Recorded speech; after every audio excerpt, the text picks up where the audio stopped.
ভয়াবহ পথ দুর্ঘটনা আগ্রায়। মধ্যরাতে প্রবল গতির এক এসইউভি নিয়ন্ত্রণ হারানোতেই বিপত্তি। জানা গিয়েছে ওই দুর্ঘটনায় অন্তত ৫ জনের মৃত্যু হয়েছে, আহত হয়েছেন ৩ জন। আহতদের দ্রুত হাসপাতালে নিয়ে যাওয়া হয়েছে। তাদের অবস্থা আশঙ্কাজনক।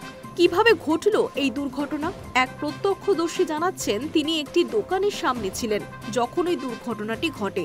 তিনি দেখেন গাড়িটি প্রবল গতিতে গিয়ে একটি পাঁচিলে ধাক্কা মারে। সঙ্গে সঙ্গে প্রচন্ড শব্দ হয়। দেখা যায় কিছু মানুষ ভিতরে আটকে রয়েছেন। তিনি জানান, আমরা সকলেই গাড়ি থেকে বের করি তাদের। আহতদের চোট গুরুতর, তাদের দ্রুত হাসপাতালে নিয়ে যাওয়া হয়। পুলিশ সূত্রে খবর, প্রথমে দ্রুতগামী গাড়িটি একটি বাইকে ধাক্কা মারে, তারপর সেটি একটি ডিভাইডারে আছড়ে পড়ে। এরপর সম্পূর্ণ নিয়ন্ত্রণ হারিয়ে পথের ধারের একটি পাঁচিলে গিয়ে ধাক্কা দেয় সেটি। ধাক্কার তীব্রতা এতটাই জোরে ছিল যে গাড়িটি পুরোটাই দুমড়ে মুচড়ে যায়। জানলার কাঁচগুলি গুঁড়ো গুঁড়ো হয়ে যায়। হেডলাইট এবং গাড়ির অন্যান্য যন্ত্রাংশগুলিও একেবারেই টুকরো হয়ে যায়। দুর্ঘটনার পরে উন্মত্ত জনতা চালককে গাড়ি থেকে বার করে বেধড়ক মারধর শুরু করে।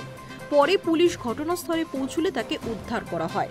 চালককে উদ্ধার করে গ্রেফতার করে তাকে পুলিশ। তিনি মদ্যপ অবস্থায় গাড়ি চালাচ্ছেন কিনা তা খতিয়ে দেখা হচ্ছে বলে পুলিশ সূত্রে খবর। High News network.